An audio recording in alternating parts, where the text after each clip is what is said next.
दोस्तों, आपने अगर कोई संपत्ति को खरीदा है और उस संपत्ति को खरीदने के बाद आपने उस संपत्ति की रजिस्ट्री करवा ली है और रजिस्ट्री करवाने के बाद आप ये मान चुके हैं कि वो संपत्ति आपकी हो चुकी है और इस बात से आप उछल रहे हैं, खुश हो रहे हैं कि आपने ये संपत्ति खरीद ली, आपने उसकी रजिस्ट्री करा ली, अब आप उसके मालिक हो गए।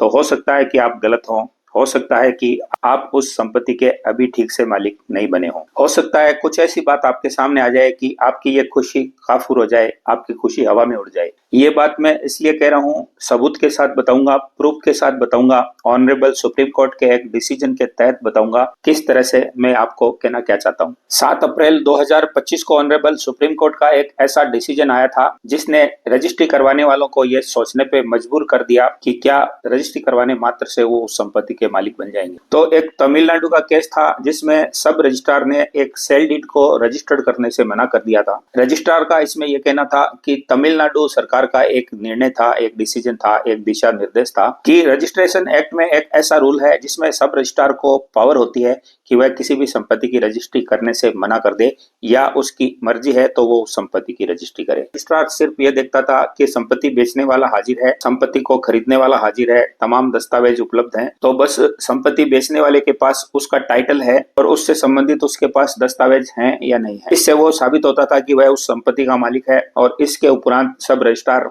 उसके मालिक होने की पुष्टि होने के बाद उस संपत्ति की रजिस्ट्री कर देता था। अगर उसको लगता था कि संपत्ति बेचने वाला गलत है, टाइटल किसी और के नाम से है, संपत्ति बेचने के लिए कोई और आया है, तो सब रजिस्ट्रार ऐसे में उस संपत्ति की रजिस्ट्री करने से मना भी कर देता था। तो तमिलनाडु सरकार के इस नियम को कि रजिस्ट्रार जब चाहे मन हो तो रजिस्ट्री करने देगा, नहीं तो वो मना कर देगा, इस नियम के विरुद्ध हाईकोर्ट में इस बात को चैलेंज किया गया। हाईकोर्ट से इस मैटर में सुनवाई होने के बाद ये मैटर सुप्रीम कोर्ट में पहुंचा। माननीय सुप्रीम कोर्ट में जब ये मैटर पहुंचा तो माननीय सुप्रीम कोर्ट का ये कहना था कि एक सब रजिस्ट्रार को ये जांचने का बिल्कुल अधिकार नहीं है कि वो प्रॉपर्टी का मालिक है या नहीं है और न ही संपत्ति रजिस्ट्रेशन एक्ट 1908 के तहत उसको ये पावर है कि वह संपत्ति का रजिस्ट्रेशन जांचे। न ही उसको इस बात का अधिकार है कि वह ये जांचे कि वह संपत्ति जो बेच रहा है वह उसका मालिक है और जो खरीद रहा है वह संपत्ति को खरीदने वाला वास्तविक अगला खरीदार है। सब रजिस्ट्रार का काम सिर्फ संपत्ति की रजिस्ट्री को करना है। उसका काम ये नहीं देखना है कि वास्तव में जो संपत्ति बेचने आया है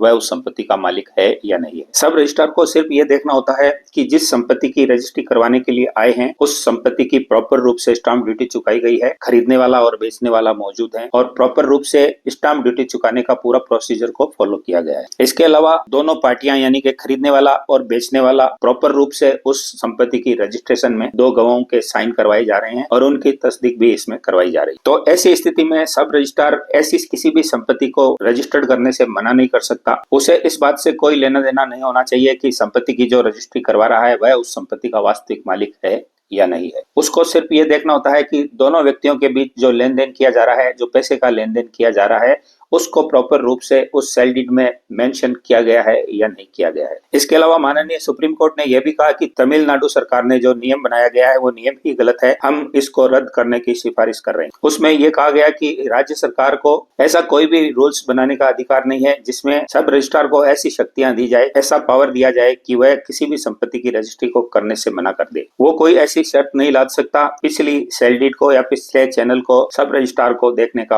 अधिकार दिया जाए, यानी कि सब रजिस्ट्रार पिछले किसी भी पुराने चैनल को मांगने का अधिकारी नहीं होता। सिर्फ वह डॉक्यूमेंट्स सेल डीड के आधार पर, दोनों पक्षों की उपस्थिति के आधार पर और प्रॉपर रूप से अगर उसकी स्टाम्प ड्यूटी चुकाई गई है उसके आधार पर और दोनों व्यक्तियों के लेन देन को उस रजिस्ट्री में प्रॉपर रूप से मेंशन किया गया है, इस बात को लेकर उसको उसकी रजिस्ट्री करनी होती है। वो इस बात से मना नहीं कर सकता। तो माननीय सुप्रीम कोर्ट की ये सोच कि वह किसी भी संपत्ति के मालिकाना हक को लेकर क्या सोचता है, सब रजिस्ट्रार के क्या अधिकार हैं और वो किसी रजिस्ट्री को करने से मना करे या नहीं करे, ये लीगल है या नहीं है, इन सब बातों को अलग रखने के बाद आपको ये ध्यान देने की जरूरत है कि किसी भी संपत्ति की जब हम रजिस्ट्री करवा लें तो इसमें हमें क्या सीख मिले, क्या क्या सावधानियां हम रखें, किन किन बातों की हम जानकारी रखें और किन किन तरीकों को अपनाएं जिससे खरीदने के बाद हमें ये न लगे कि हमने उस संपत्ति की रजिस्ट्री करवा ली और अब हम उस संपत्ति के मालिक बन गए। तो दोस्तों, इस जजमेंट का लिंक मैं आपको डिस्क्रिप्शन में डाल दूंगा। आप डिस्क्रिप्शन में जाकर इस लिंक के जरिए गूगल पे सर्च करेंगे तो आपके सामने पूरा जजमेंट आ जाएगा।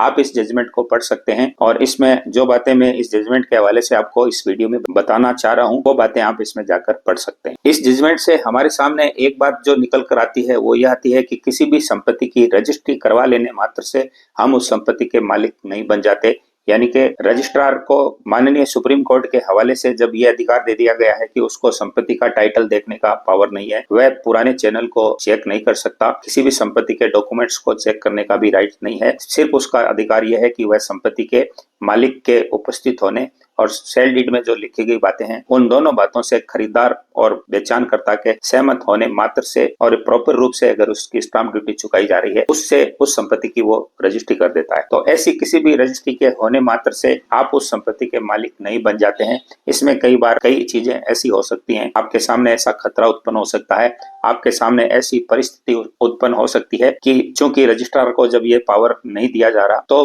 कई ऐसे व्यक्ति जो उस संपत्ति के मालिक नहीं है वो भी किसी भी संपत्ति की रजिस्ट्री करवाकर आपके लाखों करोड़ों की कमाई जो जीवन भर की आपकी पूंजी है उसको ठग सकते हैं, आपसे छीन सकते हैं। इससे एक बात ये भी सिद्ध होती है कि संपत्ति की सेल डीड बनवाना एक लीगल फॉर्मेलिटीज है जिसमें प्रॉपर रूप से स्टाम्प ड्यूटी चुकाई जा रही है, लेकिन उस संपत्ति की रजिस्ट्री होने मात्र से आप उस संपत्ति के प्रॉपर रूप से मालिक बन गए हैं ये जरूरी नहीं है। तो अब हमारे सामने ये सवाल उठ खड़ा होता है कि जब ऐसा है कि सब रजिस्ट्रार को किसी भी संपत्ति के टाइटल को, मालिकाना हक को जांचने का बिल्कुल अधिकार नहीं है, तो किस प्रकार से हम उस संपत्ति के मालिक बन जाएंगे? ऐसे में हम क्या करें? ऐसा क्या करें कि हम प्रॉपर रूप से उस संपत्ति की रजिस्ट्री करवाने के बाद उस संपत्ति के मालिक बन जाए, हमारे साथ किसी भी तरह की चीटिंग, फ्रॉड या धोखा न हो। ऐसा हमें क्या करना चाहिए जिससे हमारी संपत्ति की रजिस्ट्री होने के बाद हम उस संपत्ति के प्रॉपर रूप से मालिक बन जाए? तो दोस्तों, इसके लिए सबसे पहले आपको जो संपत्ति आप खरीद रहे हैं उसका टाइटल देखना होगा। आपको ये देखना होगा कि जो संपत्ति को बेच रहा है क्या उसी के नाम से वो संपत्ति है, क्या उसी के नाम से उसका टाइटल चला आ रहा है। अगर उसने उस संपत्ति को खरीदा है तो किस व्यक्ति से खरीदा था। आपको पिछले पुराने रिकॉर्ड्स को देखना है, आपको पुराने जितने भी चैनल डॉक्यूमेंट्स हैं उनको अच्छे तरीके से चेक करना है। जब आपको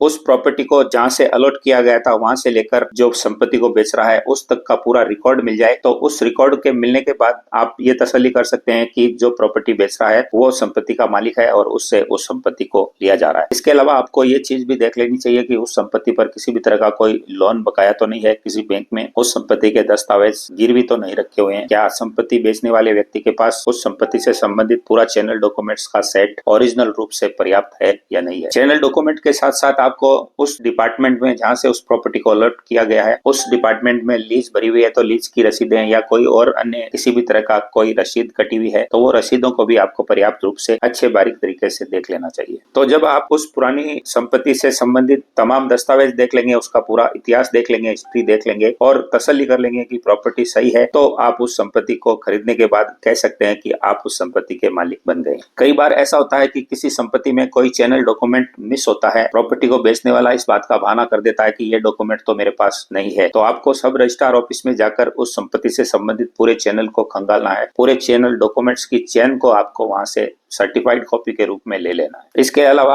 आप उस संपत्ति के टाइटल की सर्च रिपोर्ट भी निकलवा सकते हैं। सर्च रिपोर्ट निकलवाने से आपके सामने उस संपत्ति का कच्चा चिट्ठा पूरा खुल के सामने आ जाएगा। उस संपत्ति से संबंधित किसी भी तरह का कोई इश्यू होगा तो वो आपके सामने खुलकर आ जाएगा। कई बार प्रॉपर्टी के चैनल डॉक्यूमेंट में से कोई ऐसा पेपर मिस होता है और प्रॉपर्टी को बेचने वाला ये कह देता है कि वो पेपर तो गुम हो गया, लेकिन उसके बिना भी मेरी संपत्ति का मालिक तो मैं ही हूँ। तो आपको उसमें FIR दर्ज हुई या नहीं हुई उसकी कॉपी जरूर देखनी चाहिए और अगर FIR दर्ज है तो उस FIR के बेस पर आप उस डॉक्यूमेंट की सर्टिफाइड कॉपी निकलवा सकते हैं। वो कॉपी आपको जरूर उसमें देख लेनी चाहिए। अगर वो कॉपी नहीं है तो आपको ये प्रक्रिया अपने लेवल पर पूरी करवाकर उस डॉक्यूमेंट को प्राप्त करना चाहिए और उसके बाद ही उस संपत्ति को खरीदना चाहिए। कई बार ऐसा होता है कि किसी प्रॉपर्टी के चैनल डॉक्यूमेंट में से एक चैनल मिस होता है और वो चैनल ऐसे किसी व्यक्ति को मिल जाता है, वह व्यक्ति उस चैनल की बिहेव पर किसी को पावर ऑफ अटॉर्नी जारी कर देता है या उस संपत्ति को कहीं पर गिरवी रख देता है या उसका कुछ भी दुरुपयोग कर कर सकता है और उसका हर्जाना आपको भरना पड़ सकता है जब आप उस संपत्ति को खरीद लेते हैं और वो विवाद आपके सामने उठकर आता है। कई बार स्थिति चैनल डॉक्यूमेंट में यह भी बनती है कि एक चैनल डॉक्यूमेंट मिस हो गया और उस मिस हुआ पेपर मिस नहीं हुआ बल्कि उस व्यक्ति के पास है जिसने उस चैनल डॉक्यूमेंट में जो एक मीडिएटर था या जिससे होते हुए वो संपत्ति आगे बिकती गई है, तो वो व्यक्ति उस संपत्ति को, उस डॉक्यूमेंट को मिस होना कहकर आपको बरगला देता है और हो सकता है वह उस चैनल डॉक्यूमेंट की बेस पर उस संपत्ति की रजिस्ट्री किसी अन्य व्यक्ति के नाम करवा दे। हो सकता है कि वह उस डॉक्यूमेंट की बेस पर किसी को पावर ऑफ अटॉर्नी दे दे और वो पावर ऑफ अटॉर्नी होल्डर उस संपत्ति को किसी अन्य व्यक्ति को बेच दे। तो ये तमाम संभावनाएं जब तक आप चैनल डॉक्यूमेंट को चेक नहीं करेंगे, उस चैनल से संबंधित रिकॉर्ड्स को चेक नहीं करेंगे, आपके सामने आ सकती है और आप किसी भी प्रॉपर्टी को खरीदने के बाद जो खुश हो रहे हैं, उछल रहे हैं या मिठाइयां बांट रहे हैं, तो आपकी ये खुशियां खाफूर हो सकती। तो दोस्तों, मेरा कहने का यही मतलब है और माननीय सुप्रीम कोर्ट के इस जजमेंट का हवाला देने का मतलब यही है कि माननीय सुप्रीम कोर्ट ने किसी भी सब रजिस्ट्रार को ये निर्देश दिया था कि वह संपत्ति की किसी भी रजिस्ट्री को बिना किसी टाइटल के देखे रजिस्टर्ड करना जरूरी है और उसको रोक नहीं सकता, यानी कि किसी भी संपत्ति को रजिस्ट्री करने से मना नहीं कर सकता। तो इस बिहेव पर कई बार संपत्ति की रजिस्ट्रियां इस तरह से हो जाती हैं कि आपने अगर सावचेती नहीं बरती, आपने अगर सतर्कता नहीं बरती, तो आपकी रजिस्ट्री होने के बाद भी उस संपत्ति के मालिक आप नहीं कहलाएंगे और आपके साथ ऐसा कोई फ्रॉड होगा, ऐसा कोई आपके सामने चीज निकल कर आएगी जो बातें मैंने आपको इस वीडियो में बताने की कोशिश की है, तो आपके सामने एक बहुत बड़ी समस्या भविष्य में उत्पन्न हो सकती है। इसलिए किसी भी संपत्ति को खरीदने से पहले सबसे पहले उस प्रॉपर्टी के चैनल डॉक्यूमेंट्स को चेक करें, पूरा चैनल जांचें। एक भी चैनल में डॉक्यूमेंट अगर मिस है तो उसका पता लगाएं कि वो मिस क्यों है। अगर वास्तव में वो गुम गया है तो उसकी FIR दर्ज करवाकर सर्टिफाइड कॉपी उस चैनल डॉक्यूमेंट में सबमिट करें और उसके बाद देखें कि वास्तविक मालिक उस संपत्ति को बेच रहा है, तभी ऐसी किसी भी संपत्ति को खरीदें, वरना ऐसी किसी भी संपत्ति में हाथ भी न डालें। तो इससे निष्कर्ष यही निकलता है कि किसी भी संपत्ति की रजिस्ट्री आपने करवा ली है तो जरूरी नहीं कि आप उस संपत्ति के मालिक बन ही जाएंगे। आप अगर खुश हो रहे हैं, मिठाइयां बांट रहे हैं, तो हो सकता है कि ये खुशियां आपकी कुछ दिनों में खत्म हो जाएं जब कोई इश्यू निकल कर आपके सामने आए। तो दोस्तों, ये वीडियो हमारे 24 ईयर के रियल एस्टेट अनुभव के आधार पर आपके सामने हम लेकर आए हैं और माननीय सुप्रीम कोर्ट के जिस जजमेंट का हवाला मैंने इस वीडियो में दिया है उसका टाइटल था cake Gopi versus the sub registrar, जिसका सिविल नंबर था 3954/2025 और ये जजमेंट 7 अप्रैल 2025 को माननीय सुप्रीम कोर्ट के द्वारा जारी किया गया था। इसका लिंक हम आपको वीडियो की डिस्क्रिप्शन में दे देंगे, आप वहां से जाकर इस जजमेंट को देख सकते हैं। तो दोस्तों, इस वीडियो में इतना ही। वीडियो पसंद आया तो इसको एक लाइक जरूर करें। हमारे चैनल से जुड़ने के लिए इसको सब्सक्राइब करके रख लें, बेल आइकन बटन जरूर दबाएं और हाइप का बटन जरूर पुश करें। मिलते हैं नए वीडियो, नए टॉपिक, नए कंटेंट के साथ। नमस्कार, जय हिंद।